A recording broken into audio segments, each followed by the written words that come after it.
Bueno, vamos a comenzar. Antes de hablar de los temas de hoy, a ver qué tengo pendiente. Bueno, ayer fue el límite para que entregaran la tarea 2.1. Vamos a platicar de esa tarea para ver si hubo algunas dudas. A la hora de responder me di cuenta, cuando ya algunos de ustedes lo habían enviado, que había un error en el inciso B de la pregunta, porque nada más aparecía opción 1 y no permitía escribir la respuesta. Ya después lo corregí, pero algunos de ustedes se encontraron con que la tarea venía con ese error en el inciso B. Bueno, eso lo vamos a ignorar. No hay problema para los que se encontraron con que no podían contestar la opción B. Y vamos a platicar la tarea de qué se trataba. Dejen presentar la pantalla.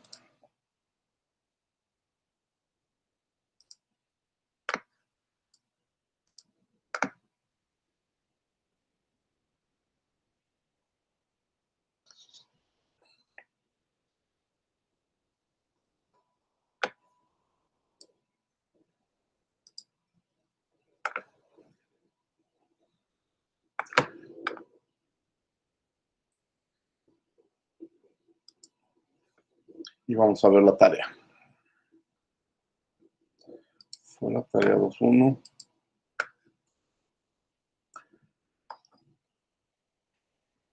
La contestaron todos.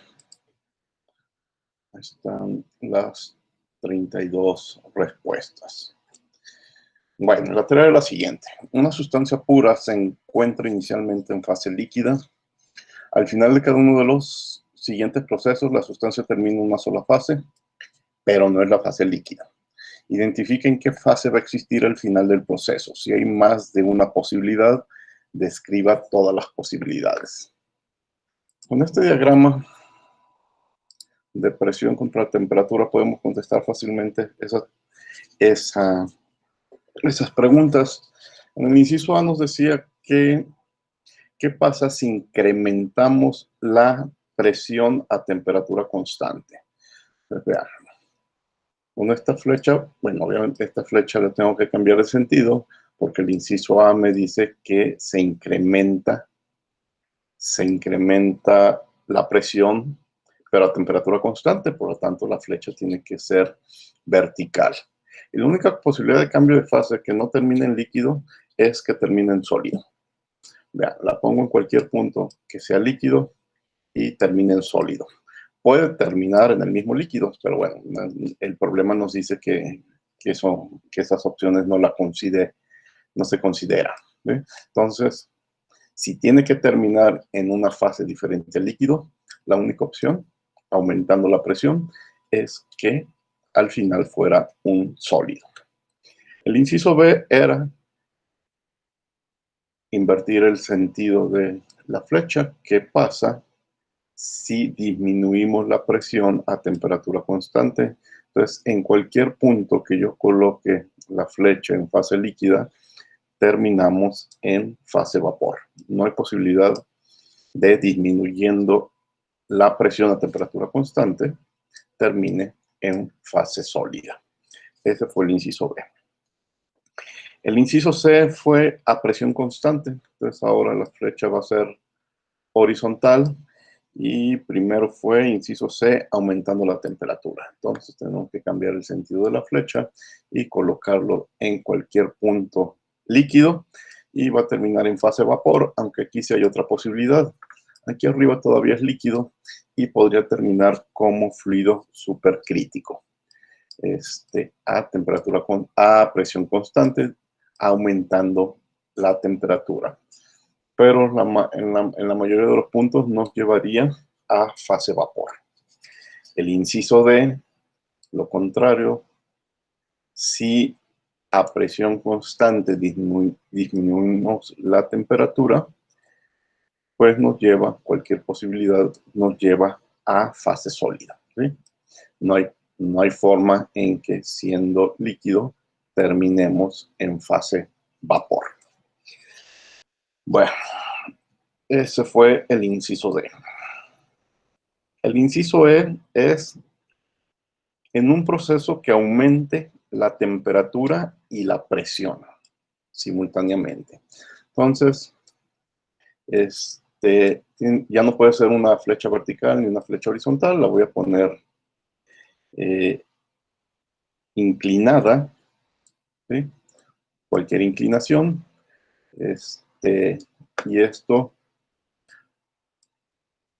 bueno, menos inclinada para que me permita ir a fase vapor. Aumenta la temperatura, aumenta la presión y podría brincar a fase vapor, pero también podría brincar a fluido supercrítico, ¿sí? Aumentando la temperatura y aumentando la presión. Aquí terminaría en fluido supercrítico, aquí terminaría en vapor, dependiendo también obviamente de las pendientes del cambio de presión y cambio de temperatura, pues terminaríamos en fase vapor o como fluido supercrítico. La siguiente pregunta, el inciso F, era disminuyendo la temperatura, pero también disminuyendo la presión.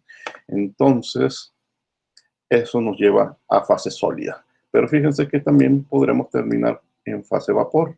Si cambiamos la pendiente, esta otra flecha disminuye la temperatura, disminuye la presión y brincamos de líquido a vapor. Creo que este es el único inciso en el que el resultado final puede ser sólido o vapor, ¿sí? Dependiendo de la pendiente, puede ser sólido, puede ser vapor, y en ambos casos disminuye la presión y disminuye la temperatura. El inciso G es que aumentara la temperatura, es decir, mirando hacia la derecha, pero que disminuyera la presión, inclinado hacia abajo. Entonces, aquí solamente nos queda la posibilidad de vapor, posiblemente fluido supercrítico, ¿sí? Mira, ahí ya estamos en fluido supercrítico, pero la mayoría de los puntos nos llevaría al vapor. Y finalmente, el inciso G nos dice que disminuye la temperatura, pero aumente la presión. Entonces, en este caso, cualquier posibilidad nos dejará en fase sólida. No hay posibilidad de que vaya a fase vapor. Y esa era la tarea. Ahora díganme comentarios, preguntas, dudas de lo que fue la tarea. Profe, Sí. ¿en algún caso pudo haber quedado fase gaseosa o nunca pudo haber quedado en fase gaseosa? Solo vapor. Sí, cuando digo fase vapor o fase gaseosa, me estoy refiriendo a que podemos tener las dos posibilidades, porque bueno, ahorita lo que hice fue con una flecha algo corta, ¿verdad? Pero si lo hubiera alargado, pues me brinco del punto crítico y se va a fase gas, sí, cierto, sí, sí.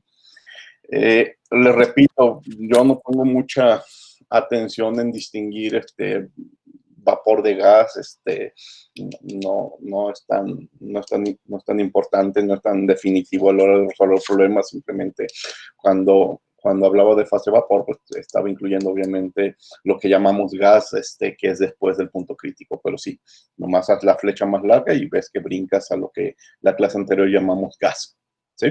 Ok, gracias. ¿Alguna otra pregunta?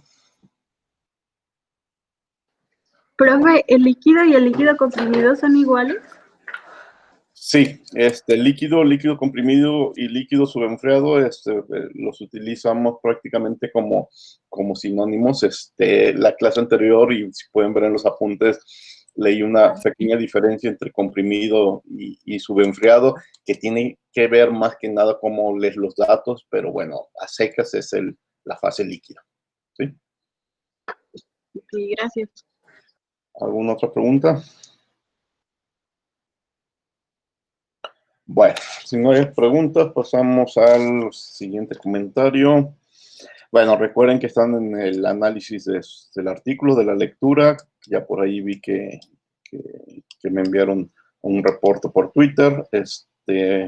Pero bueno, nos queda una semana. El límite, recuerden, es el próximo lunes 28. También el próximo lunes 28 yo les hago llegar los proyectos El proyecto semestral, ya tengo sus equipos, ya los revisaron, parece que todo estuvo bien, no hay errores en los equipos como los escribí. Y ya el próximo lunes 28 les llegan los proyectos. Bueno, seguimos con el capítulo 2 y hoy vamos a revisar algunos ejemplos, 4 ejemplos muy sencillos. Los ejemplos más interesantes pues comienzan hasta el próximo capítulo, hasta el capítulo 3. En el 3 y en el 4 ya se van desarrollando cada vez ejemplos más interesantes, pero ahorita en el capítulo 1 y en el capítulo 2 pues son sobre todo ejemplos para recordarnos detalles interesantes, importantes de la materia. Voy a volver a compartir la pantalla. Recuerden esos ejemplos, los pueden ver en Classroom, donde aquí abajo dice ejemplos del capítulo 2. Ahí están 4 ejemplos. Para el miércoles va a haber otros 2. Vamos a llegar hasta el 2.6. Y bueno, luego les platico que aquí ya hay unas tareas 2.2 y otras 2.3. Tienen que ver con lo que vamos a platicar, con lo que hemos estado platicando en estos días. Son tareas muy, muy simples, pero las platico después de los ejemplos. Vamos al ejemplo 2.1. Ejemplo 2.1, mezcla de agua a vapor en un recipiente rígido. De nuevo, un ejemplo muy, muy, muy simple, pero que nos va a permitir hacer algunas observaciones. Bien, ¿de qué se trata? Tenemos 5 kilos de agua que se encuentran en un recipiente rígido de 3 metros cúbicos a la presión de un bar. ¿Cuál es la temperatura y el estado del agua y cuál es la energía interna del agua en el recipiente? Cuando yo escucho 5 kilogramos de agua en un recipiente rígido de 3 metros cúbicos a la presión de un bar, no puedo automáticamente adivinar si tengo solo líquido, si tengo solo vapor o si tengo una mezcla líquido-vapor. Aquí nos dibujan las 3 opciones, pero no podemos adivinarlos. O sea, ¿qué implica 3 metros cúbicos y la presión de un bar para 5 kilos de agua? No nos dicen la temperatura. Bueno, y aunque nos dijeran la temperatura, necesitamos ir a tablas y ver de qué nos están hablando. ¿Solo líquido, solo vapor, o hay una parte líquida y una parte vapor? ¿Qué es lo que tenemos que hacer? Bueno, esta es una sustancia pura, el agua, y la clase anterior hablamos de la regla de las fases de Gibbs. Sabemos que necesitamos especificar 2 propiedades termodinámicas para conocer el estado de esta sustancia. Y aquí tenemos, a ver, me regreso a los datos, solamente una propiedad termodinámica, la presión. Dirán, ¿y el volumen? Bueno, para hacer lo que nos dice Gibbs, no lo puedo hacer con volumen, lo tengo que hacer con volumen específico. Entonces tengo que combinar esos 3 metros cúbicos con el dato de 5 kilos para conocer el volumen específico y ya tendría las 2 propiedades. Entonces hagamos el cálculo simple de 3 metros cúbicos entre 5 kilos para darnos cuenta que esa agua ocupa el total del volumen del recipiente y son 0.6 metros cúbicos sobre kilogramos. Otro detalle, ahorita que aquí estoy leyendo esto, el agua ocupa el total del volumen. La pregunta, para ser más clara, quizás debió de haber especificado ese detalle. Hagan los cálculos para el caso en el que el agua ocupa el total del volumen, porque si no fuera así, si por alguna razón nos dice que solamente ocupa una parte del volumen, entonces ya estamos pensando que es solo líquido, y sería otro problema diferente, ¿sí? O sería otros problemas diferentes. Aquí quizás sí hace falta Quizás el autor considera que es bastante obvio, pero la aclaración de que lo que vamos a calcular es válido para el caso en el que el agua ocupa el total del volumen del recipiente. Bueno, lo primero que tenemos que hacer es, ya tenemos esos dos datos, el volumen específico 0.6 y la presión de un bar, y con ese par de datos me voy a las tablas de vapor y veo dónde se cruzan ese par de valores. Lo primero que hago para ver si es agua saturada, me voy a las tablas, quizás en el Cengel a la A5 porque está ordenada por presiones, y a un bar de presión busco el volumen específico y encuentro que el volumen específico del agua líquida saturada es 0.001, menor al volumen de mi problema. Luego me voy a la columna de vapor saturado y encuentro que el volumen específico es 1.69, mayor al 0.6 del problema. Y ahí está la respuesta. Acabamos de encontrar la respuesta. Como el 0.6 de mi problema se encuentra entre el 1.6 y el 0.001, pues ni es líquido saturado ni es vapor saturado, es una mezcla de ambos. Lo que tengo es una mezcla líquido-vapor. ¿Sí? Y se acabó el problema. Ya lo demás es bastante sencillo, bastante obvio. Si en vez de 0.6 hubiera tenido un número menor al 0.0010, por ejemplo 0.0009, la respuesta automática es solo tengo líquido. Si en vez de 0.6 hubiera tenido un número mayor al 1.69, por ejemplo 2, 3 o 4 metros cúbicos por kilogramo, la respuesta también automática es que tengo un vapor sobrecalentado. Si en vez de 0.6 hubiera tenido exactamente el 0.001043, pues ahí está la respuesta, solo tengo líquido, pero líquido saturado.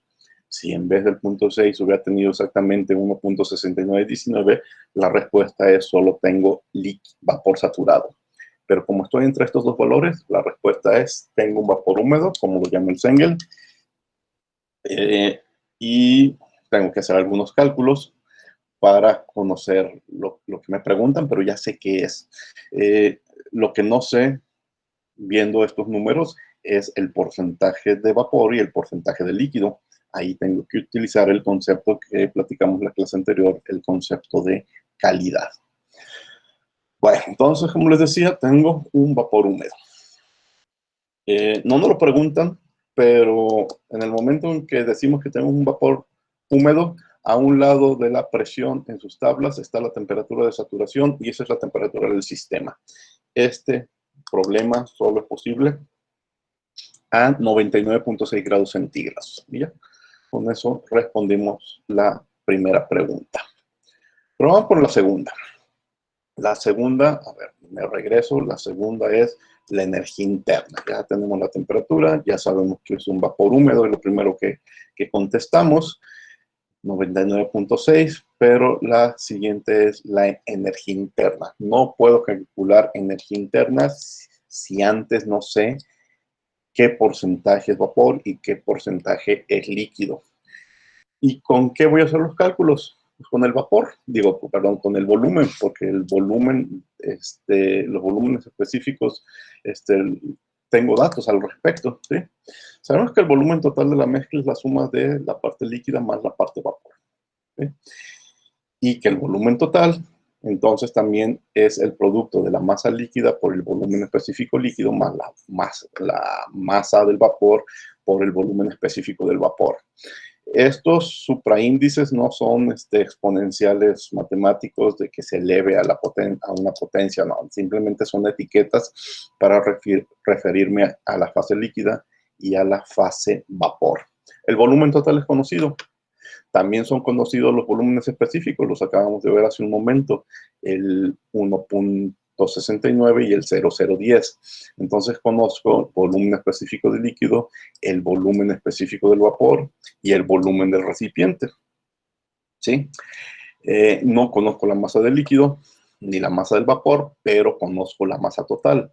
Es decir, la masa total, 5 kilos, es la suma de ml y mb. Entonces tengo dos ecuaciones con dos incógnitas. ¿Sí? Aquí está la segunda ecuación.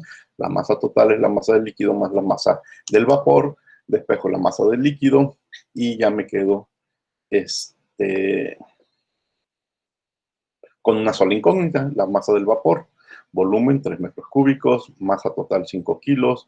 Aquí está el par de volúmenes específicos. Saqué de la ecuación la masa del sólido, del líquido. Me quedé nada más con la masa del vapor y encuentro que en ese sistema de los 5 kilos, 1.77 es vapor y el resto, 3.23, es líquido. Por lo tanto, su calidad es la relación masa del vapor, 1.77, entre masa total, 5 kilogramos, es decir, 0.354. Esto nos da una idea de lo que tenemos. El 35.4% del agua en el interior es vapor, el resto es líquido. Recuerden la definición de calidad. En este texto utilizan la letra Q, en el Sengel utilizan la letra X. Bueno, eso es lo de menos. Pero la calidad de un vapor es la relación entre la masa de vapor. Bueno, sí, es 1 sobre menos Q, sí. La masa de vapor entre la masa total. ¿Sí? Aquí está. Q representa la relación de vapor respecto al total. Lo vamos a utilizar para el cálculo de energías internas.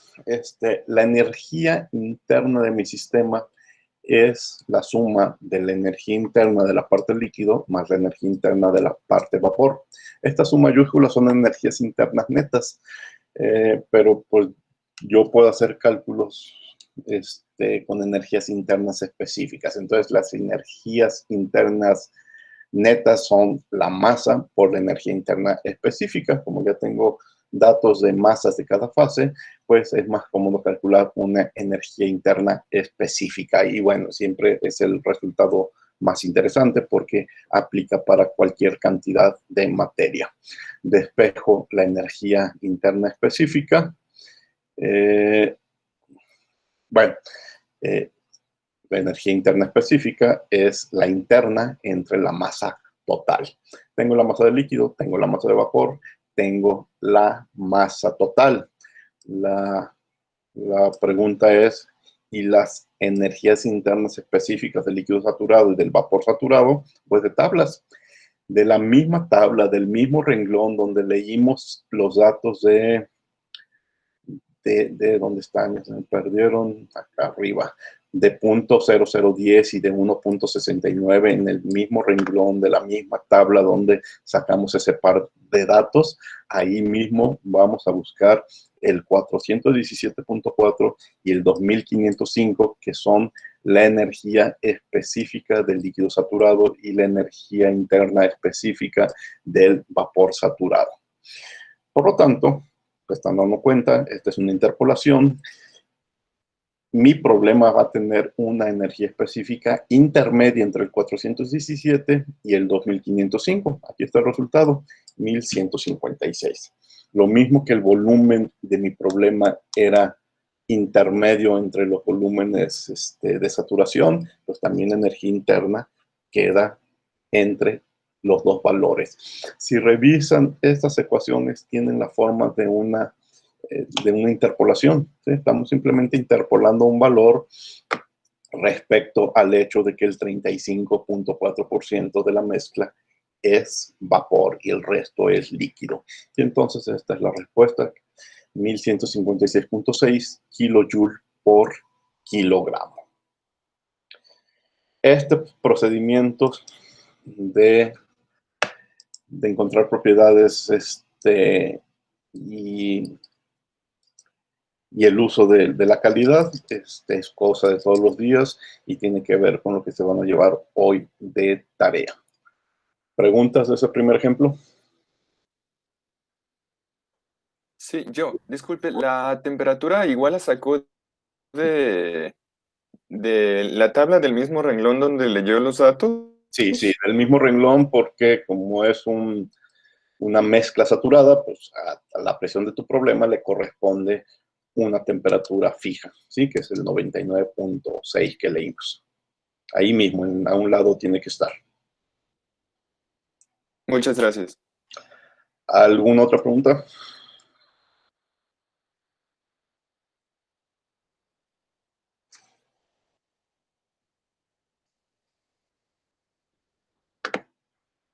Bueno, vamos por otro ejemplo.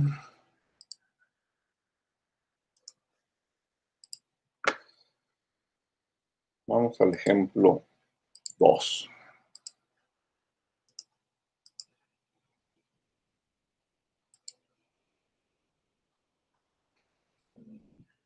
El ejemplo 2 dice, tiene que ver con capacidad calorífica de un líquido. Nos dicen que un líquido conocido tiene una capacidad calorífica de 2.15 Joule por grado Kelvin. ¿Cuál es su cambio de energía interna cuando es calentado de 295 a 300 grados Kelvin? Delta U. Bueno, simplemente nos piden el cambio de energía interna usando capacidades caloríficas. Pero es un líquido, ¿sí? No estamos en el tema de gases, es un líquido y conocemos su capacidad calorífica. Recuerden, un líquido, aquí es lo que queremos hacer énfasis en este problema, su capacidad calorífica generalmente es una constante en rangos muy amplios de temperatura y presión. O sea, se ve poco afectado por la presión, de nuevo, por aquella frase que tanto repetimos, los líquidos son materiales prácticamente incompresibles. Entonces, debido a esa característica de los líquidos, a diferencia de los gases, pues se mantiene su capacidad calorífica prácticamente como una constante en rangos de temperatura y presión muy amplios. En el caso de gases, ya lo veremos en otros problemas, sí afecta mucho la presión y tenemos que hacer cálculos como gases reales para tomar en cuenta ese efecto. Cuando hacemos los cálculos como gases ideales, no consideramos los efectos de la presión, pero aún así la capacidad calorífica del gas se ve bastante afectada por la temperatura, le afecta más que a un líquido. Pero con los líquidos, bueno, hay que ver las tablas, hay que ver los extremos, pero en general es correcto utilizar una capacidad calorífica constante. En este problema nos dicen que es un líquido puro. De nuevo, la regla de las fases de Gibbs nos dice que para una sustancia pura es necesario fijar dos propiedades intensivas para que el resto del sistema ya quede completamente descrito. Quiere decir que podemos conocer los cambios de energía interna, que será la propiedad dependiente, si sabemos cómo cambian otras dos variables. En este caso elegimos la temperatura y el volumen específico como variables o propiedades dependientes. Entonces yo voy a saber cuál es el cambio de energía interna si antes sé cómo cambia esa energía interna con la temperatura y cómo cambia esa energía interna con el volumen específico. Pero volvemos a lo de hace un momento, los líquidos son prácticamente incompresibles, entonces esta parte va a ser prácticamente despreciable, ¿sí? Es muy difícil comprimir un líquido, cambiarle su volumen, a menos que estemos en problemas con unas presiones muy exageradas. Entonces, el único efecto importante para el cambio de la energía interna en un líquido es respecto a la temperatura y tiene que ver con su capacidad calorífica. ¿Sí? Bueno, de nuevo analizando esta ecuación, recuerden que delta T representa un pequeño cambio en la temperatura y el cambio de U respecto a T o capacidad calorífica volumen constante, como ustedes saben, se definió, lo han de haber definido en otros cursos como en físico-química, calcula el efecto de esos pequeños cambios en la temperatura, ¿sí? Bueno, otra vez, calcula el efecto de este pequeño cambio en temperatura, este pequeño cambio respecto a la energía interna. dB representa cambios pequeños en el volumen específico y la derivada de las parciales de U respecto a B calcula el efecto de ese pequeño cambio de volumen en la energía interna. Si sumamos ambos e integramos, tendremos el efecto total sobre la energía interna. Pero les decía, líquidos, materiales prácticamente incompresibles, es despreciable el segundo término y nada más nos quedamos con cambios de U respecto a T, que ustedes saben es la definición de capacidad calorífica a volumen constante. Entonces, resolviendo, delta U va a ser la capacidad calorífica, que es prácticamente una constante, y más en este problema que el delta T es muy pequeño, es de 5 grados, por delta T, 300 menos 295, y ahí está el resultado 10.75. El resultado es positivo porque el sistema gana energía con este cambio. Al final está a 300 grados, entonces ganó energía interna, y este 10.75, pues eso, como ven, un número positivo. Y es todo, así de simple era este ejemplo, simplemente hacer énfasis en el comportamiento de las capacidades caloríficas en líquidos. ¿Alguna pregunta?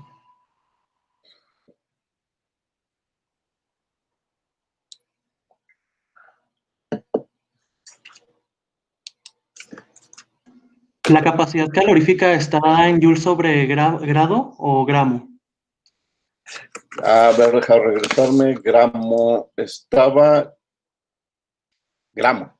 Es joule sobre gramo. El cálculo se hizo en joule sobre gramo porque el dato, bueno, lo estoy viendo yo, lo pueden revisar ustedes. El dato que nos dan de capacidad calorífica es de 2.15 joule por gramo por grado Kelvin. Entonces, cuando multiplicas por delta T, quedó en joule por gramo. ¿De acuerdo? De acuerdo, gracias. ¿Alguna otra pregunta? Bueno, vamos a otro ejemplo. Ahora pasamos a los gases. Hablemos algo rápido de gases ideales.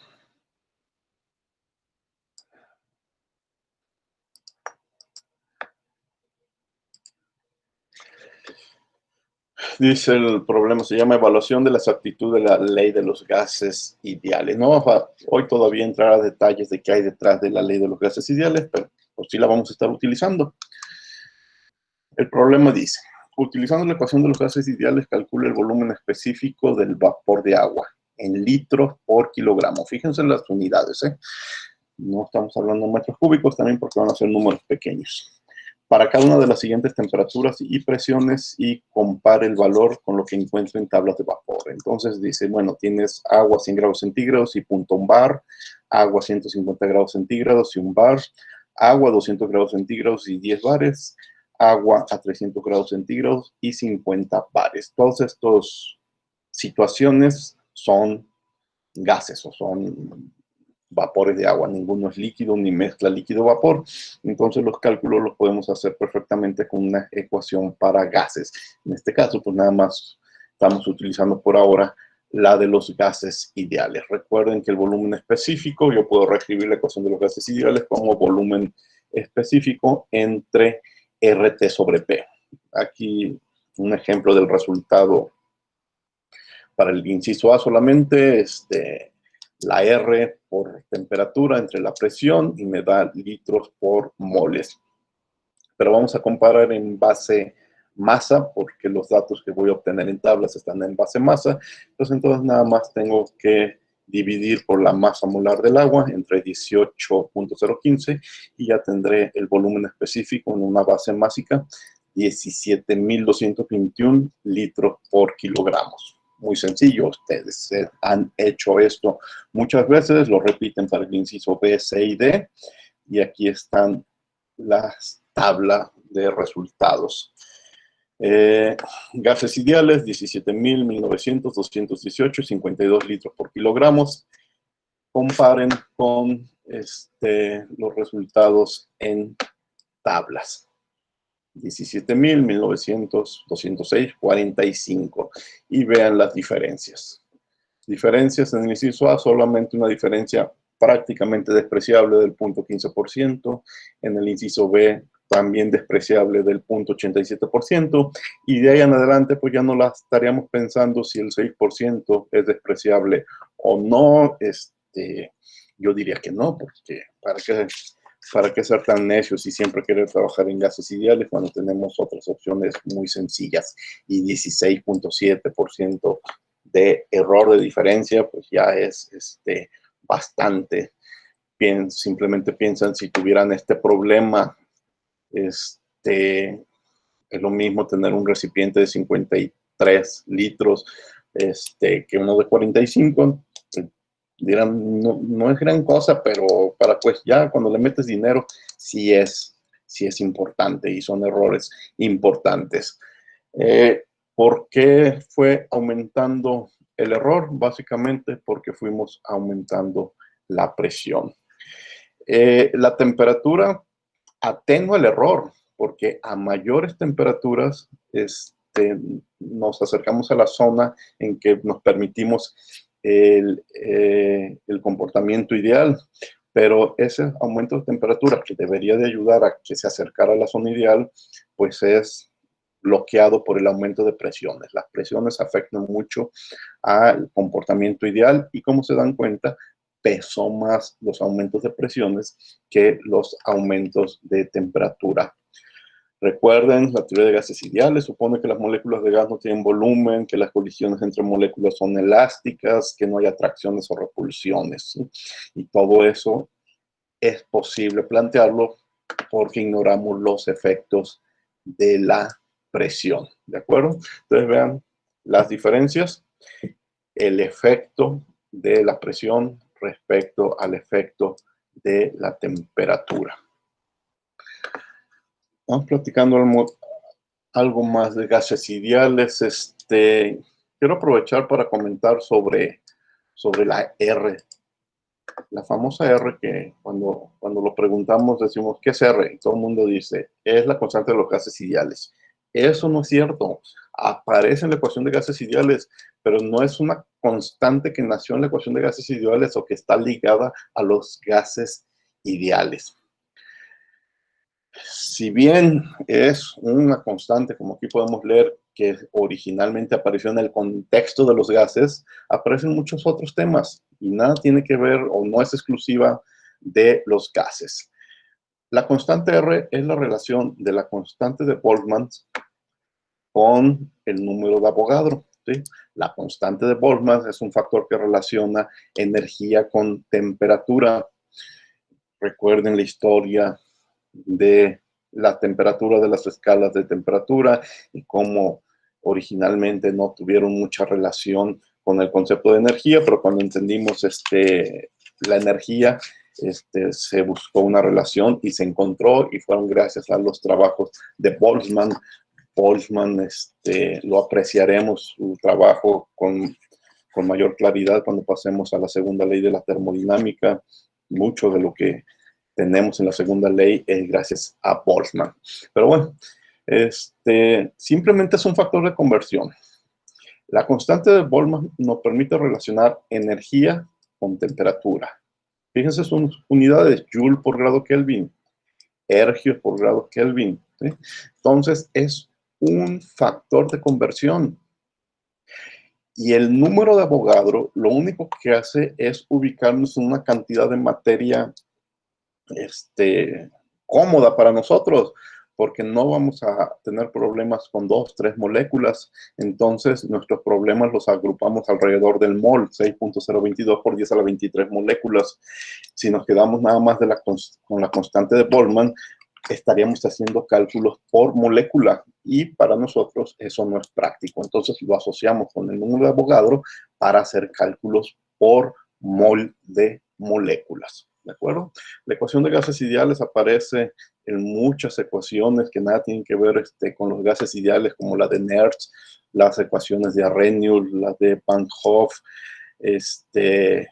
y otras ecuaciones que aparecen en la termodinámica estadística, como la de Dulong-Petit.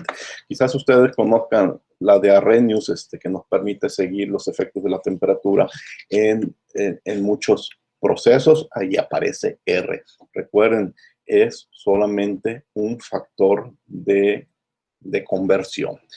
Lo que ya les decía, el gas ideal considera que las moléculas no tienen volumen, que están en movimiento constante, que si chocan entre sí, las colisiones son perfectamente elásticas. Les decía, como si chocaran dos bolas de billar, no se quedan pegadas, no hay atracciones, no hay repulsiones entre las moléculas.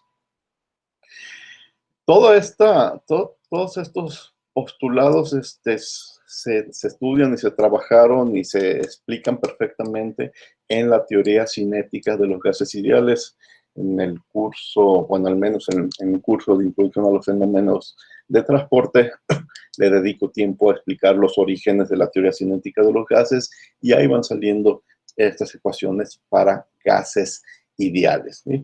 Pero bueno, recuerden, es una situación, es una teoría hipotética, los postulados nunca los encontraremos en la realidad. Sin embargo, hay situaciones prácticas en que hacer la suposición matemática del gas ideal nos da resultados buenos, con poco esfuerzo, con matemáticas sencillas, con matemáticas simples.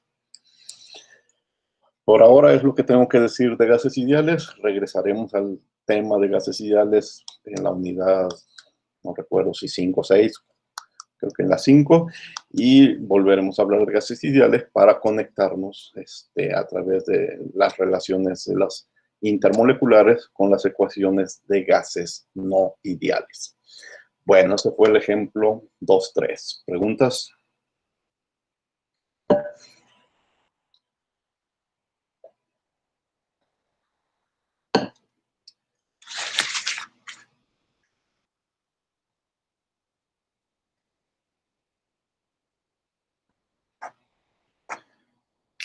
Nada.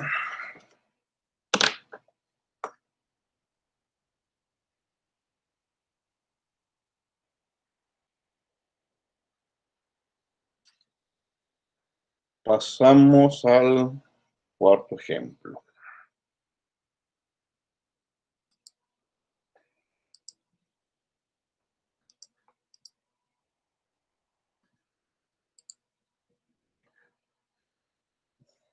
Un globo de helio.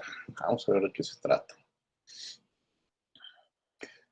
El ejemplo nos dice, el globo de un dirigible se llena con 500 moles de helio. Originalmente, ese helio está a presión atmosférica 25 grados centígrados.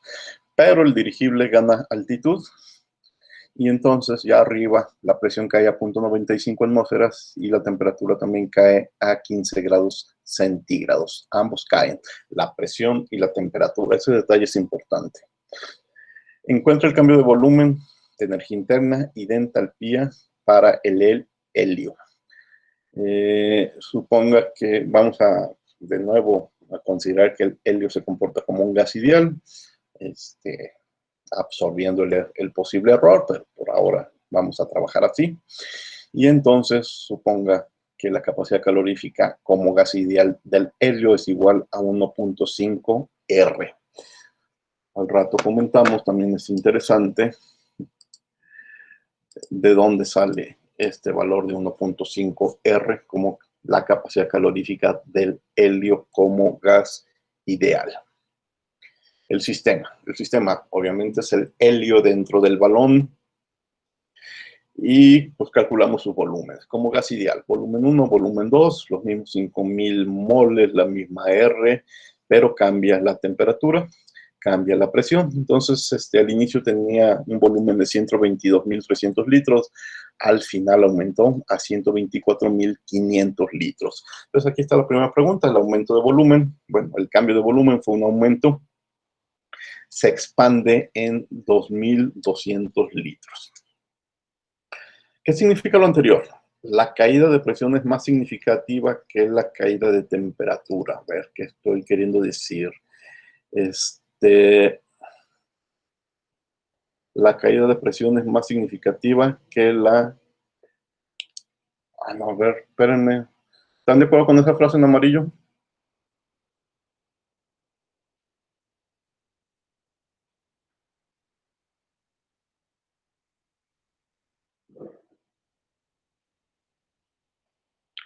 A ver, ¿algún comentario?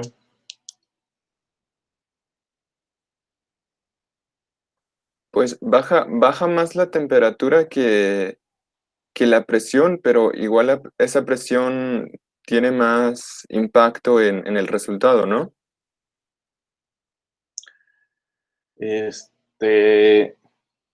No, fíjense en esto,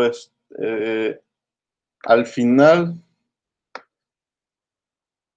el volumen es mayor, ¿sí? La temperatura disminuyó, la presión disminuyó, pero el resultado aumentó. ¿Quién pesó más, la temperatura o la presión? ¿Sí? Y el efecto es contrario porque la temperatura está en el numerador y la presión está en el denominador. Entonces, piensen en este detalle. Aquí tenemos un 1 menos 0.95, podemos hacer al revés, mientras que aquí tenemos un 2,98 menos 2,88. Tanto en el numerador como en el denominador hay una disminución, pero el resultado es un aumento. No, entonces sí está bien el comentario. El resultado fue contrario a lo que pasó con temperatura y presión. Como presión está en el denominador, la caída de presión es más significativa que la de temperatura y por eso aumenta el volumen. A eso se refiere el comentario. Sí, está el más significativa, es correcta. En el denominador, y siendo una disminución, hace que el volumen aumenta. Entonces, ese efecto de la presión es más significativo que el de la temperatura, porque si no, la temperatura disminuye y entonces debería de causar una disminución del volumen y no, causó un aumento. La presión afectó más que la temperatura. Bueno, entonces sí está correcto la frase. Recuerden, estamos suponiendo que el helio se comporta como un gas ideal, entonces los cambios de presión y de volumen no tienen efectos en la energía interna y en la entalpía, que son las siguientes preguntas. Vamos a hacer calcular el cambio de energía interna rápido de forma sencilla de un problema anterior, creo que del primer problema o del segundo problema del día de hoy. Sabemos que dU es capacidad calorífica por dt, lo hicimos para líquidos, ahora lo estamos haciendo para gases, pero como es gas ideal, sigue siendo válida esta ecuación. Esta ecuación para cálculos de energía interna, ustedes la conocen de físico-química. Como dicen que CB es 3 medios de R, pues 3 medios de R por delta T y se acabó.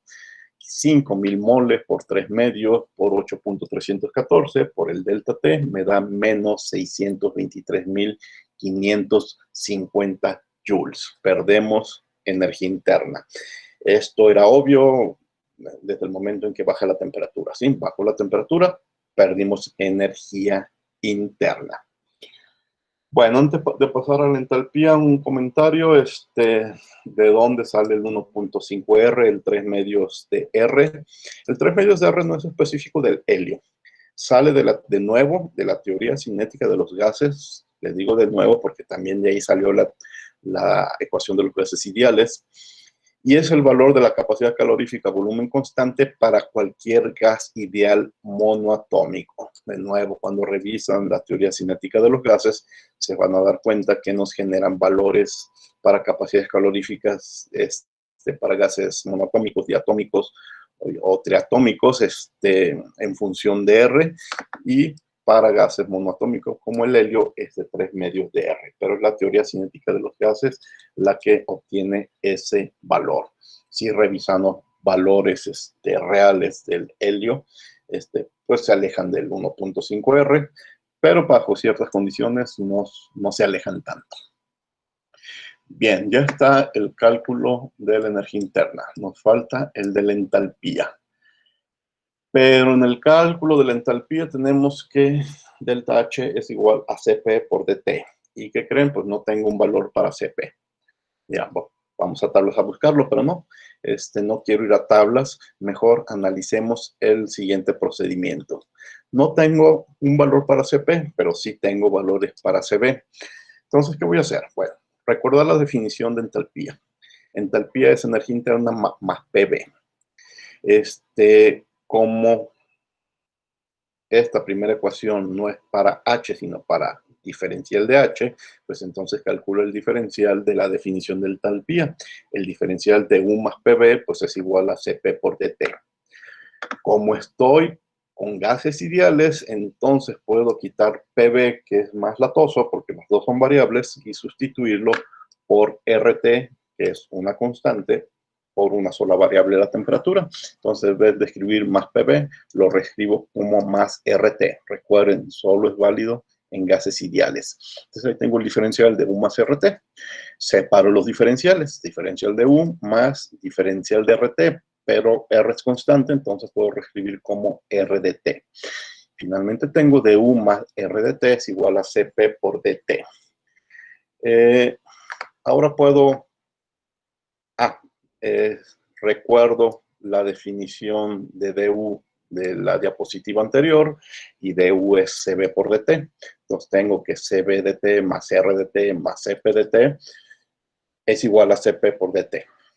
Pero todos los términos están multiplicados por dt, entonces puedo dividir entre dt y encuentro una ecuación que ustedes ya conocían de otros cursos, que nos dice que para un gas ideal la capacidad calorífica a presión constante es R más la capacidad calorífica a volumen constante. Estoy seguro que todos ustedes ya conocen esta ecuación, solamente aquí vimos un procedimiento sencillo para obtenerla. Ojo, solo gas ideal. Nunca intenten aplicar esta ecuación tan simple en otras situaciones. Pues ahora sí, ahí está el cálculo. Delta H, 5 medios de R por delta T. Este renglón del libro donde lo saqué tiene un error. Si se fijan, Joule sobre mol por grado Kelvin, se van los grados Kelvin y quedaría en Joule por mol, pero el resultado está en Joule. Es decir, al autor le faltó escribir que multiplicaba por 5000. Cuando ustedes hacen 5 medios por 8.3 por 5000 por delta T, efectivamente da el menos 1.039.000. Eso está correcto, solamente le hizo falta multiplicar por los 5000. Y ahí está el resultado en joules. De nuevo, signo negativo, porque el sistema está perdiendo energía por las mismas razones que el signo negativo, por las mismas razones que fue signo negativo en delta U. Más tarde en este curso vamos a regresar a este tipo de cálculos, pero tomando en cuenta el efecto de la presión, y vamos a poder hacer cálculos completos y correctos para cambios de entalpía para gases reales. En esos problemas, en ese entonces, vamos a utilizar capacidades caloríficas reales y vamos a tomar en cuenta el efecto de la presión. Por ahora nos quedamos en este ejemplo muy, muy sencillo para gas ideal. Poco a poco iremos completando la solución. El mismo problema, pero haciendo a un lado las suposiciones de gas ideal y de cero efecto de la presión. ¿Preguntas de este cuarto ejemplo? Profe, ¿y en gases reales también el efecto de la temperatura afecta o no? Sí, sí. No, del volumen, digo. Del volumen. Sí afecta. Ajá. Cuando te afecta el de la presión, a la parte afecta el de la volumen, porque lo que hace la presión pues es cambiar los volúmenes. Entonces sí. Ahorita estamos diciendo que los cambios de presión son despreciables, pero en realidad entre comillas estamos diciendo que también los cambios de volumen son despreciables para el delta H y para el delta U. Cuando analicemos gases reales, habrá problemas en donde hagamos el cálculo siguiendo los cambios de volumen, porque no lo vamos a poder siguiendo los cambios de presión, y sí van a afectar delta H y delta U. ¿Alguna otra pregunta? Ok. Entonces ya ¿Sí? el de U ya no sería CB por No. dt, ¿verdad? Va a seguir siendo CB por delta, pero más algo más para empezar, ¿sí? Ajá. El segundo detalle, que el CB ya no vas a ir a tus tablas de gases ideales. El C va a ser CB ideal más una integral extra que hay que resolver, ¿sí? Fíjense que esta es una pregunta interesante, porque no significa que va a llegar un punto en el que hacemos a un lado la teoría de gases ideales y partimos de cero, ¿no? Partimos de gases ideales. Por eso es importante lo que les decía, que en las próximas clases vamos a volver a hablar de los gases ideales, porque Van der Waals y Redlich-Wong, cualquier ecuación de gases reales que conozcan, no partieron de cero, partieron de gases ideales. Vean la estructura de Van der Waals y van a ver que se parece a la de gases ideales.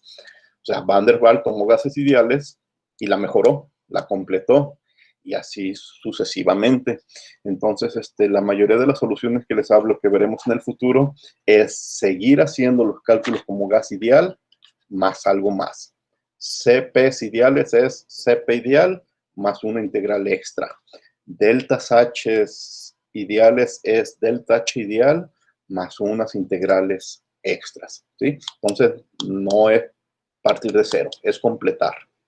Corregir los pequeños errores, no, bueno, no pequeños, corregir los errores pequeños o grandes de la teoría de gases ideales. ¿Alguna otra pregunta?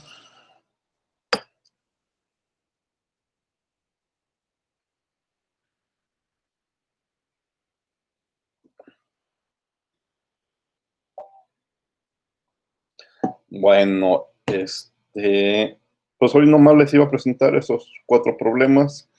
La próxima clase, el miércoles, les presento 2 ejemplos más y ya pasamos al capítulo 3. Pero les dejo una tarea para hoy, de hoy al miércoles. Mi recomendación es que la hagan ahorita al terminar el video. Recuerden, esta clase en teoría es hasta las 11, nunca los videos se van hasta las 11, pues la idea de estas tareas es, pues el tiempo es que nos hace falta para completar las 2 horas. Pueden hacer esta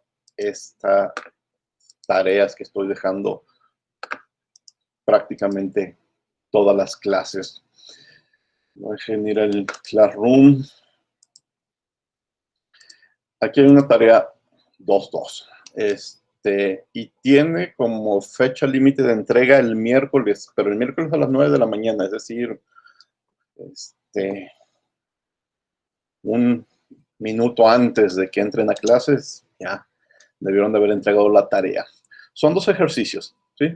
Entran a este formulario, ahorita les paso el password, entran a este formulario y van a encontrar 2 ejercicios. ¿De qué se tratan esos 2 ejercicios? Bueno, el miércoles les dejo otros 2 y van a ser para el viernes, también el viernes antes de las 9 de la mañana, y van a ser otros 2 ejercicios. ¿De qué se tratan esos ejercicios? Van a encontrar una tabla en la tarea 2.2 para el agua y en la tarea 2.3 para un refrigerante, una tabla incompleta. Por ejemplo, trae datos de temperatura, de presión, de volumen y de fase. Y por ejemplo, traen 2 espacios vacíos o 3 espacios vacíos, o un espacio vacío, no recuerdo exactamente, pero les da algunos datos y ustedes tienen que completar la tabla. Por ejemplo, si les doy la presión y el volumen específico, completar la tabla significa que busquen cuál es la presión del problema y en qué fase se encuentra. O les podría decir en qué fase se encuentra y cuál es su presión, y ustedes tienen que completar y decir la temperatura y el volumen específico. Así de sencillo es. Bueno, pero de nuevo sirve para practicar el buscar datos en las tablas, y algunos de estos problemas ya van a tener que ver si la fase es vapor húmedo con el uso de la calidad para poder hacer los cálculos. Les paso el password para esta primera.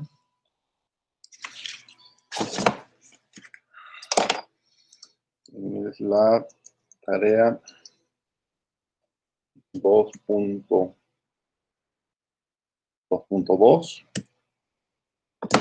El password es E4 J4 AS. El chat de termodinámica, sí. Bueno, entonces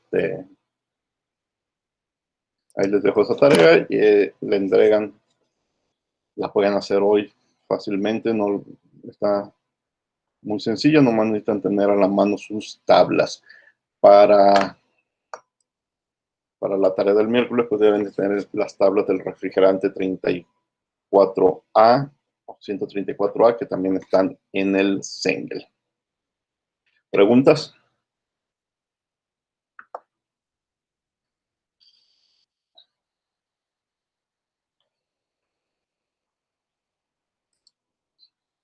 Voy a detener la grabación y a ver a quién se la asigna. Nadia Montserrat. Nadia, ¿por ahí estás? Hola, sí. Bueno, pues disculpa la molestia, te lo